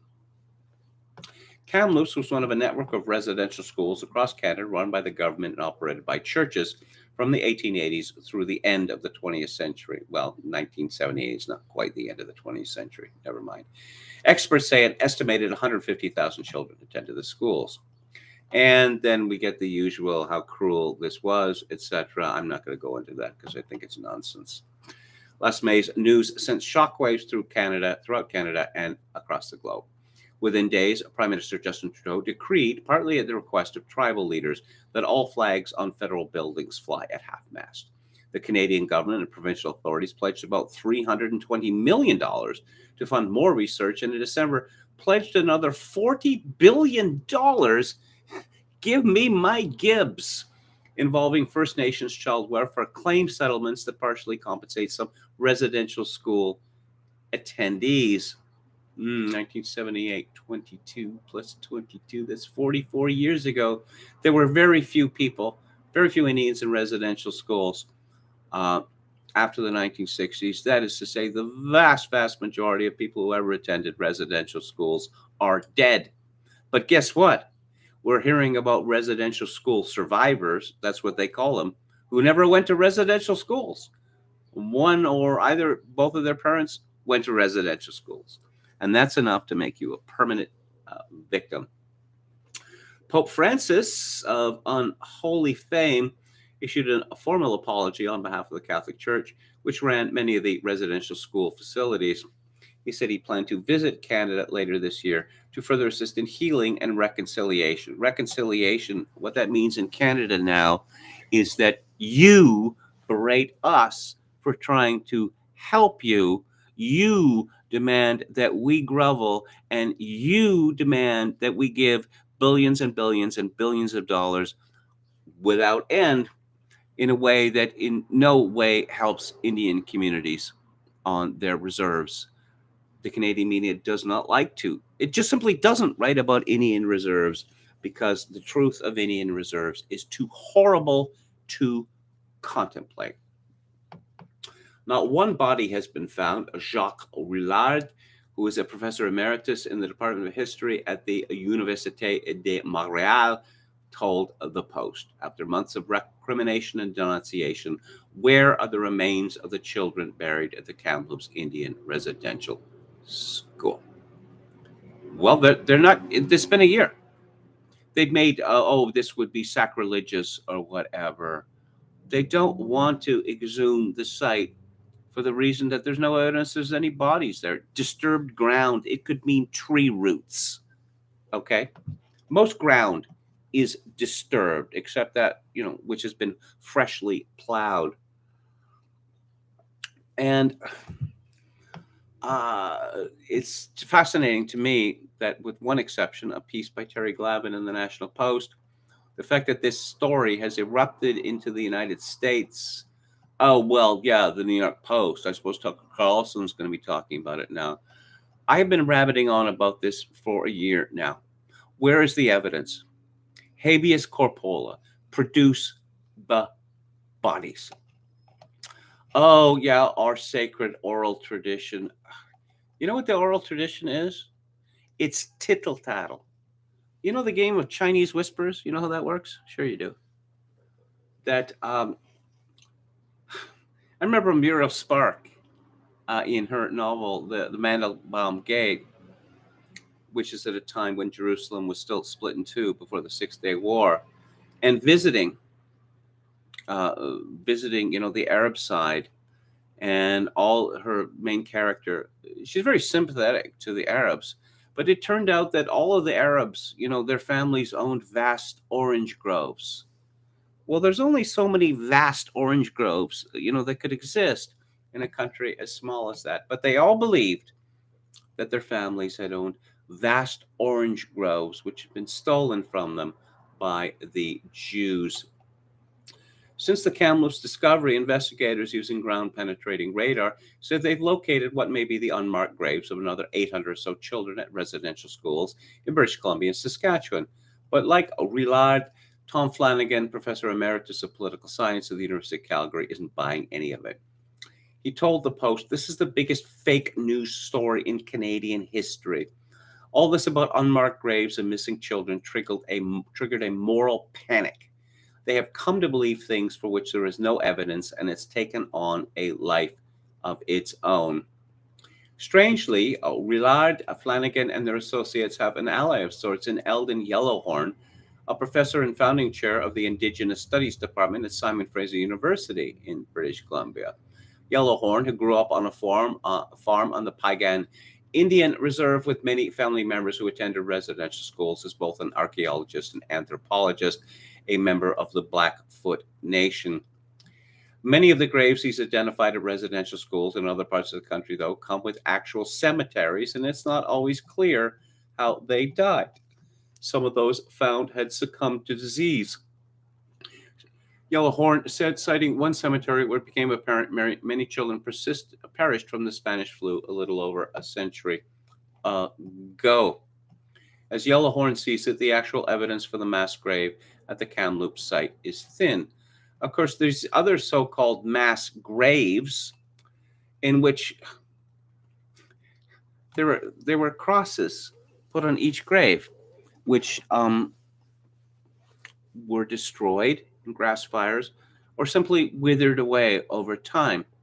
We are supposed to believe that these evil Catholic priests and nuns slaughtered children in the middle of the night and then took care to bury them individually, in marked, set off graves instead of in a mass grave, and then marked each grave with a cross.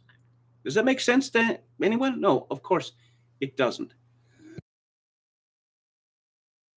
Yes, Canadian professor Francis Widdowson says that no one dares question Indigenous leaders in Canada these days, which makes it difficult to check their claims about buried remains of children. Knowledge keepers, after all, cannot be questioned because to do so would be perceived as disrespectful, wrote Widdowson in the American Conservative in February. Widdowson is a former tenured professor at Mount Royal University in Calgary. Widdowson wrote that lurid talk of buried Indigenous children has circulated for more than 25 years and is now firmly ensconced within the Canadian consciousness. But she said there's still no hard evidence. The Canadian professors also take issue with reports that at least 150,000 Indigenous children were forced to attend residential schools, which is now accepted as gospel in Canada.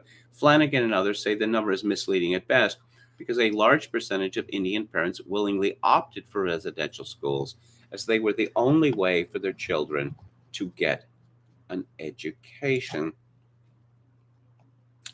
Now, you may have heard that there is a fellow named Pierre Poilievre running for the leadership of the Conservative Party of Canada, and he's some sort of populist firebrand. He's another Donald Trump. No, he isn't.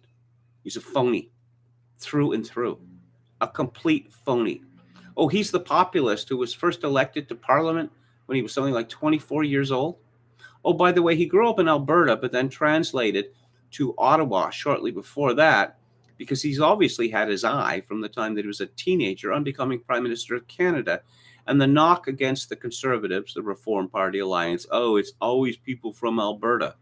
Well, if you get elected repeatedly from Ontario, then no, well, I guess you're an Ontarian, you're not an Albertan. This guy has been deeply involved in party politics since he has been a teenager. Politics is the only thing he has ever known in his life. For such a person to run as a populist is ironic at best, and I suppose infuriating at worst. But no, he's going to stop the rot in Canada. No, he isn't. No, he isn't. This is from a story by Christopher Nardi and Catherine Levesque at the National Post following the French language debate. Oh, do you know this, Americans? Every national politician in Canada must speak French fluently. Otherwise, you're disqualified becoming prime minister, despite the fact that the French speakers are located in Quebec, and some of them in northern New Brunswick, and some of them, not all that many, in eastern Ontario. The rest of the country, nope. Nope. Oh, you hear about Edmonton. Oh, the Francophones in Edmonton. Well, I lived in Edmonton for 5 years, and there is a French college of the University of Alberta, which is a couple of miles away from the main campus. I lived in that district. Never heard a single person speaking French. In fact, the 5 years I lived in Edmonton, the only people I ever heard speaking French was at a so-called stakeholders meeting held by the immigration department when Sergio Marchi was immigration minister, which I attended as a reporter. And there were some Radio Canada reporters there. That's the French branch of the CBC. No, people don't speak French in Edmonton. But let's go back to the National Post story. The host of the debate, Fortin, grilled candidates on immigration, border security, healthcare, and Quebec-specific issues, such as Canada's law on religious symbols, Bill 21, and its new controversial law to protect the French language in the province, Bill 96. And immigration. One would think that would be like a top issue in Canada. The first debate question pitting one candidate against the other was on the Roxham Road border entry in Canada, which has seen a steady stream of illegal immigrants. They just walk across the border from the United States, and they're given money by the government and ability to work. What will you do with illegal border crossings? Fortin asked. Only Charest responded to the question directly, promising to renegotiate the safe third country agreement with the U.S. in order to integrate the refugees in an orderly fashion. You see, it's perfectly all right to break the laws of Canada to enter our country illegally, so long as you are later regularized in an orderly fashion. Pierre Poilievre says he wants to focus on removing the barriers to immigration, adding with a smile that, quote, I wouldn't have a wife without immigration, unquote. His wife was born in Venezuela. I don't think this is quite the winning riposte that he thinks it is. It rather suggests that Pierre Poilievre was not capable of finding a Canadian woman, so he had to find one from Venezuela. But the suggestion there, hey, Canadians, we're bringing up all these hotties from South America, so you gotta love immigration, right? It's just like the food. The food is just so delicious. Oh, immigrant food is just so much better, so much more yummy than Canadian food. I'm just going to wrap it up this way. This talk of the Great Replacement, which Pierre Poilievre pointedly, oh no, that's racist conspiracy theory, disgusting. The Great Replacement is real, and Pierre Poilievre means to expedite it. He and all the other candidates for the Conservative Party of Canada want to destroy the old Canada, historic Canada, the old stock Canada as quickly as possible, and then wear Canada as a skin suit. So let's have a final look at the chat. Those marvelous migrants, says Mercurius Olycus. Giant Art Productions. Haven't seen you for a while. So much fine ethnic slop. We're still hearing this, and I've been hearing this for decades, and that's the best argument that you got. Seriously? When I was growing up in the old Canada, before all the diversity came, if you wanted something different, we had French restaurants and Italian restaurants, and that's enough diversity in food for me. Both the French and Italians produce delicious food. I don't need, Mongolian food or food from, Guinea-Bissau or whatever, peanut soup, which they eat in Africa, apparently. It's a spicy mustard with notes of vinegar and a slight sweet after, says Chokin 666. Is that are you talking about a condiment or a person? Yo Mama says, we have the recipes. Indeed, we do. What have the Romans ever done for us, says Paula Berlinski. Always wondered about Mr. Mustard. Okay. Let's what I recommend Mr. Mustard brand. Very good mustard. Okay. So Anran says, so I guess Wellington's daughter, who was in that scene, did wear black before she wore white. Okay, what movie are we talking about? British American says an amputation was indeed a horror show in those days. The suffering those men endured is utterly incomprehensible to us. Indeed it is. But reading about stories, of the Napoleonic Wars and such like, were attested, like an officer having his leg blown off by a cannonball and then continuing to fight. But as mentioned previously, pain is entirely subjective. It really is. You mean with a Norman Bates Hitchcock stare, just trying to bait trigger Kevin, says Anne Run. Okay. See, I'm starting at the bottom and scrolling up. So, British American says, Oxbridge is saying I've lost my leg didn't mean clean off. It meant damage beyond the point of being salvageable.